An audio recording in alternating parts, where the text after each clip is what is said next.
Hello বন্ধুরা, কেমন আছো তোমরা সবাই? আশা করি অনেক অনেক ভালোই আছো। আর তোমাদের ভালোবাসায় আমিও অনেক ভালো আছি, কারণ তোমরা আমাকে যে পরিমাণে ভালোবাসা দিয়েছো এবং সাপোর্ট দিয়েছো তা আমি কোনোদিন ভুলতে পারবো না।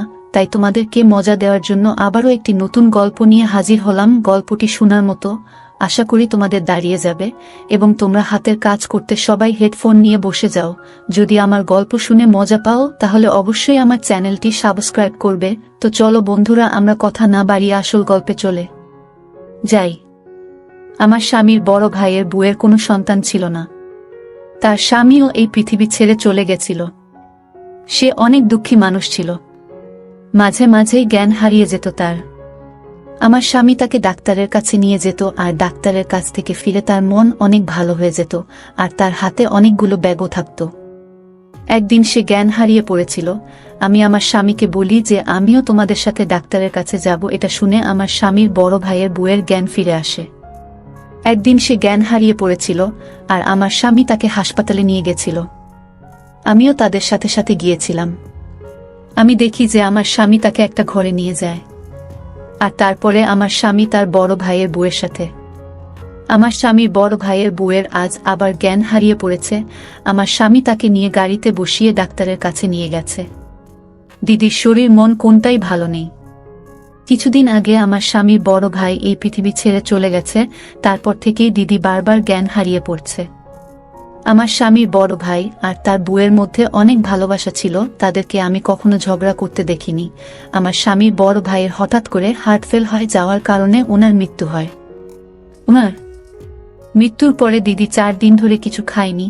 আমি তাকে অনেক খাওয়ানোর চেষ্টা করেছিলাম, কিন্তু সে পরিষ্কার না বলে দিয়েছিল। অদ্ভুত ব্যাপার এটাই যে সে কারুর হাতে খাবার খায় না, কিন্তু আমার স্বামী যখন তাকে নিজের হাতে খাবার খাওয়ায় তখন সে খেয়ে নেয়। আমি আর আমার স্বামী তার অনেক যত্ন করতাম। একে তো তার কোনো সন্তান ছিল না, আর এখন সে তার স্বামীকেও হারিয়েছে। তার অবস্থা দেখে আমার অনেক খারাপ মনে হতো।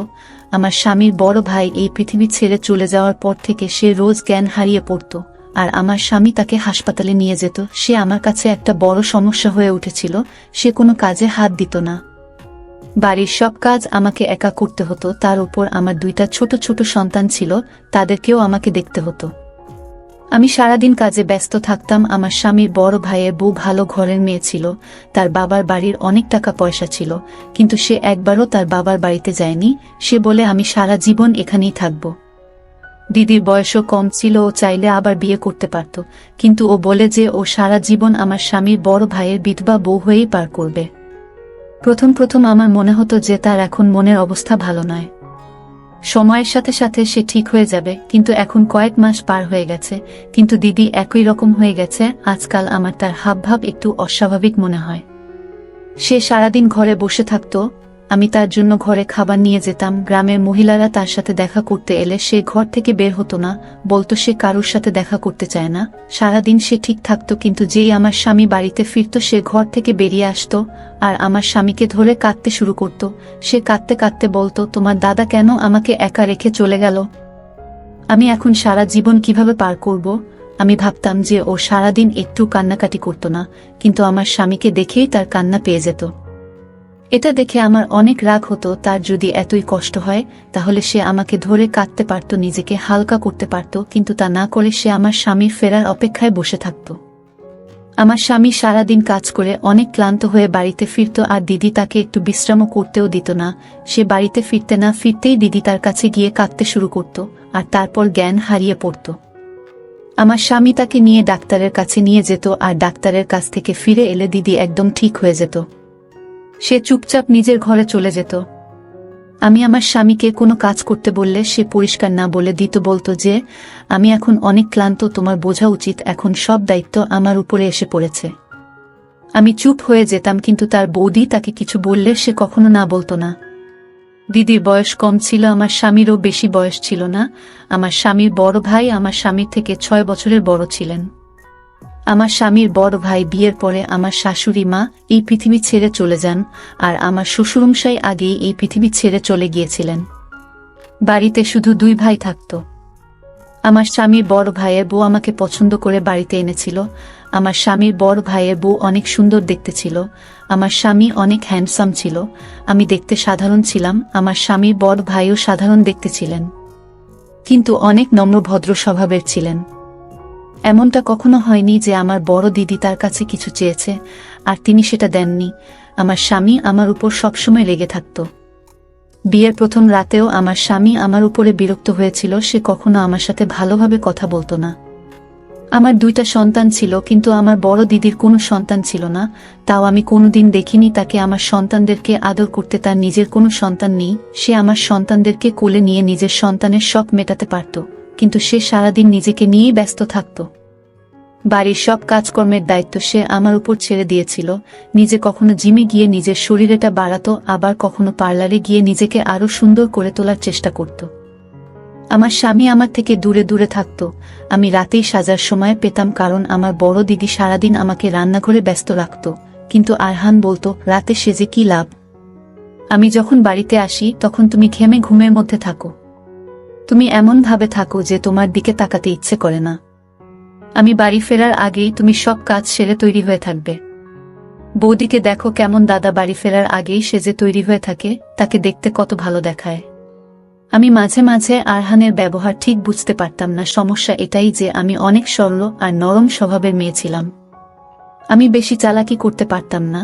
বিয়ের প্রথম রাতে আমার স্বামী আমাকে বলেছিল যে আমি যেন আমার বড় দিদির কোনো কথা অমান্য না করি, তাই আজও আমি কখনো তার কথা অমান্য করিনি, তার সাথে কোনোদিন ঝগড়া করিনি। আমার শরীরের রং সাদা ছিল, কিন্তু আমার সময় হতো না আরহানের বাড়ি ফেরার আগে সেজে তৈরি হবার।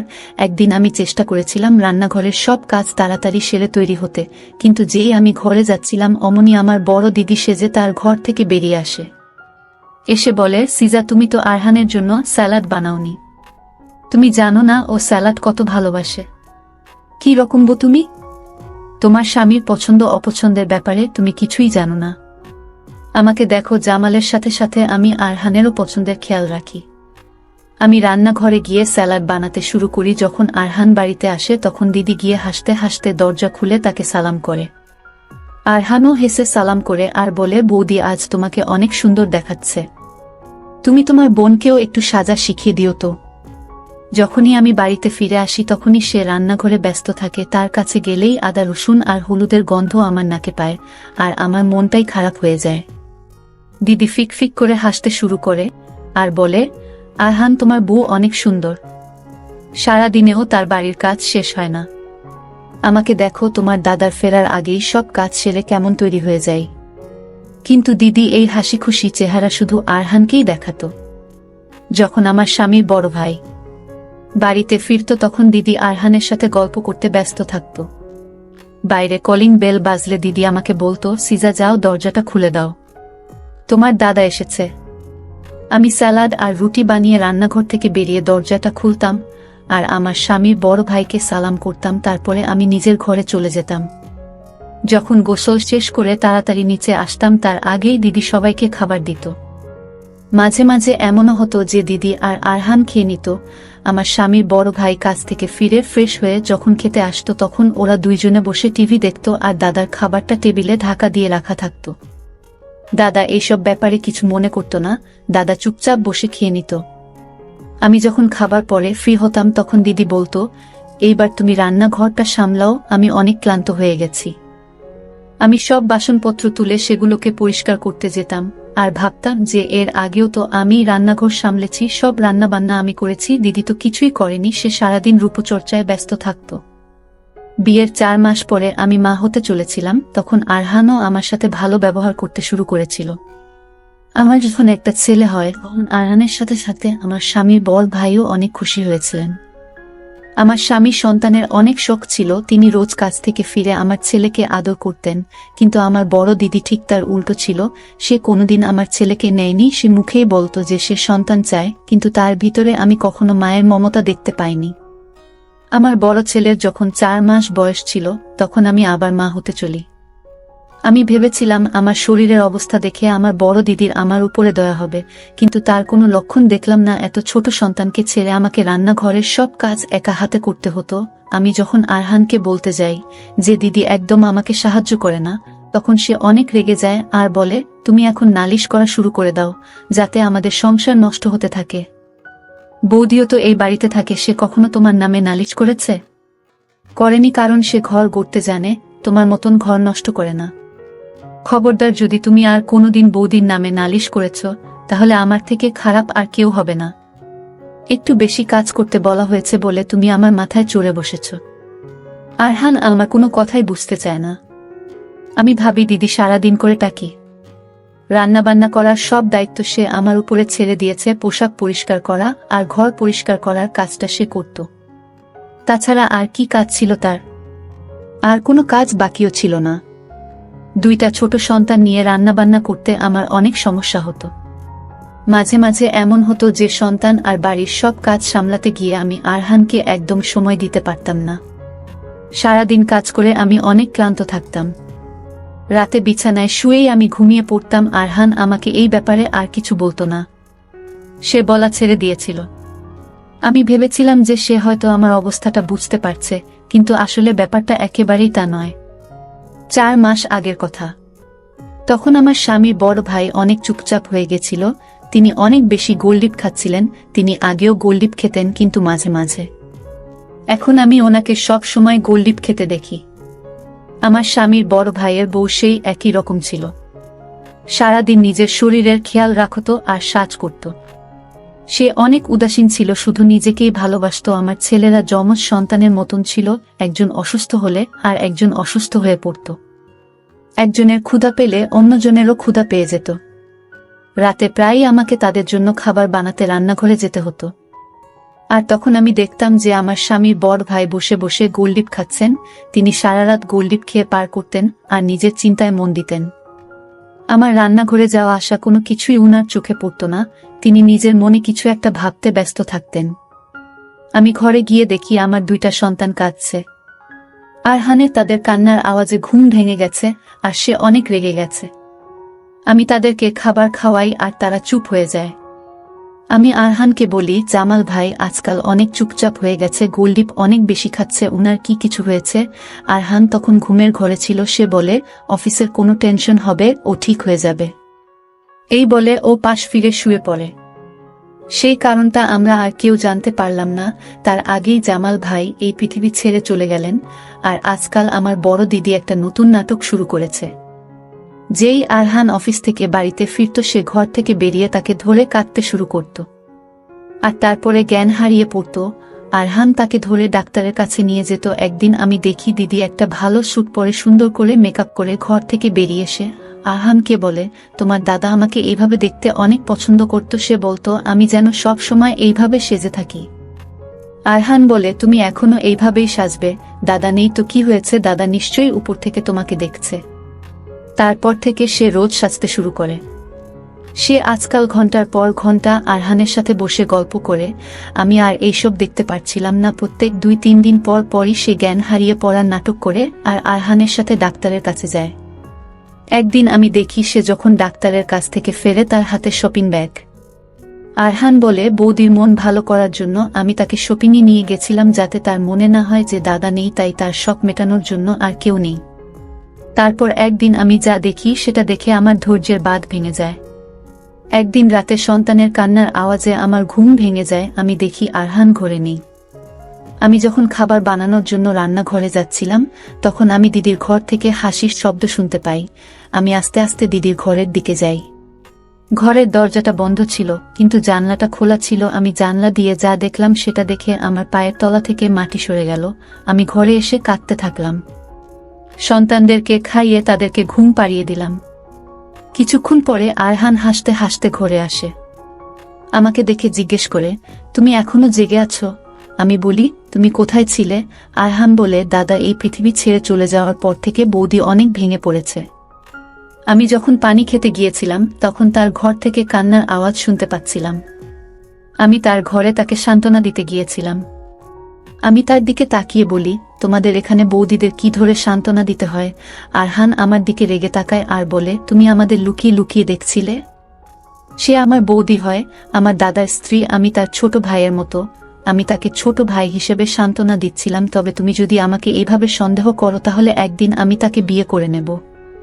এটা শুনে তো আমার মাথায় আকাশ ভেঙে পড়ে। আমার বাবার বাড়ি অনেক পয়সাওয়ালা বাড়ি নয়, আর আমার আরও ছোট বোনেরা আছে যাদের বিয়ের বয়স হয়ে গেছে, তারা ভালো সম্বন্ধ আসার অপেক্ষায় আছে। আমি 2টা সন্তান নিয়ে আমার বাবার বাড়িতে গিয়ে উঠতে পারবো না। আমি চুপ করে যাই। আমার বড় দিদি দিনকে দিন আরো খারাপ হয়ে উঠছে। আজকাল তো আরহানের সাথে বাইরে খেতেও চলে যায়। সে আমার ওপরে হুকুমও করে। একদিন আমি আর ধৈর্য রাখতে পারি না, আমি দিদির উপরে আওয়াজ করতে শুরু করি আর বলি, আপনার মধ্যে কি কোনো শিক্ষা নেই? সব সময় আরহানের সাথে মিশে থাকেন। আরহান আমার স্বামী, কিন্তু আপনি তাকে রাতে কান্নাকাটি করার নাটক করে ঘরে ডেকে নেন। সেই দিনও আমি দিদির ঘরের জানালা দিয়ে দেখি দিদি আরহানকে ধরে হাসছে আর বলছে, তোমাকে আমার ঠিক জামালের মতন মনে হয়। তোমাকে ধরলে মনে হয় আমি জামালকে ধরেছি। প্লিজ আরহান, তুমি আমাকে ছেড়ে যেও না। আরহান বলে, বৌদি তুমি সবসময় দাদার কথা ভাবো, এইভাবে তো তুমি অসুস্থ হয়ে পড়বে। আমি একজন মেয়ে হয়ে কি করে এইসব সহ্য করব? যে ভালোবাসার প্রতি আমার অধিকার সেটা দিদি কান্নাকাটি করে আদায় করে নিচ্ছে। আমার কথা শুনেই দিদি হাসতে শুরু করে আর বলে, তুই যা গিয়ে নিজের চেহারাটা একবার আয়নায় দেখ, তোকে কি আরহানের পাশে মানায়? তোকে ওর পাশে ওর কাজের মেয়ে মনে হয়। আমি বলি, তাহলে আপনি কেন আমাকে নিজের স্বামীর ভাইয়ের বউ হিসেবে পছন্দ করে এনেছেন? তার জন্য কোনো সুন্দরী মেয়ে আনতে পারতেন। মানুষ দেখতে যেমনই হোক না কেন, সে কখনো অন্যায় সহ্য করতে পারে না। আমিও পারছিলাম না। আমার এই কথা শুনেও দিদি হাসতে থাকে আর বলে, আমি ইচ্ছা করে তোর মতন সাধারণ মেয়েকে আরহানের বউ করে এনেছি, কারণ আমি জানতাম যে আরহানের তোর মতন মেয়ে পছন্দ নয়, তাই আমি তোকে আরহানের বউ করে এনেছি। আমার আরহানের জন্য তোর মতনই একটা সাধারণ দেখতে মেয়ের দরকার ছিল, যাতে সে তোর পরিবর্তে আমাকে বেশি দেখে আর আমার বেশি প্রশংসা করে, কারণ আমার সাথে এমনটাই হয়েছিল। আমি অনেক সুন্দরী ছিলাম, কিন্তু আমার বাবা জামালের মতন একজন সাধারণ দেখতে ছেলেকে আমার জন্য পছন্দ করেছিল শুধু তার ভালো ব্যবহার দেখে। যখন আমি বিয়ে করে এই বাড়িতে আসি, তখন আমি আরহানকে প্রথমবার দেখি আর ওকে দেখেই আমি ওর ভালোবাসায় পড়ে যাই। আমি জামালের সাথে বিয়ের রাত পার করি, কিন্তু আমার মনে শুধুই আরহান ছিল। জামাল আমার অনেক প্রশংসা করত, কিন্তু তার মুখ থেকে প্রশংসা শুনতে আমার ভালো মনে হতো না। আমি শুধু আরহানের জন্য সাজতাম। সমস্যা এটাই ছিল যে আরহান সব সময় আমার থেকে দূরে দূরে থাকতো। হয়তো আমি ওর দাদার বউ হই, তাই সে আমার থেকে দূরত্ব বজায় রাখত, কিন্তু সেটা আমার ভালো মনে হতো না। আমি মনে মনে আরহানকে চাইতাম। তখন আমার শাশুড়ি মা অনেক অসুস্থ ছিলেন, ওনার আমার সেবা যত্নের প্রয়োজন ছিল, কিন্তু আমার স্বামী বা শাশুড়ি কারোর প্রতি কোনো টান ছিল না। আমি শুধু একজন সুন্দর ছেলে খুঁজছিলাম, আর আরহান আমার মতে অনেক সুন্দর ছিল। জামাল সন্তানদের চেয়েছিল, কিন্তু আমার কাছে আমার শরীরটা বেশি দামি। আমি আমার শরীর এটা নষ্ট করতে চাইনি। এমনটা নয় যে আমি খারাপ বা জামালের মধ্যে কোনো সমস্যা ছিল। আমি ইচ্ছে করেই সন্তানের সমস্যা রাখিনি। আমি সন্তান চাইনি, আর এই অজুহাতে আমি জামালের থেকে দূরে থাকতে পারতাম আর আরহানের কাছে যাওয়ার চেষ্টা করতাম। আমার শাশুড়ি মা এই পৃথিবী ছেড়ে চলে যাওয়ার পরে আমি আরহানের সাথে কথা বলতে শুরু করি।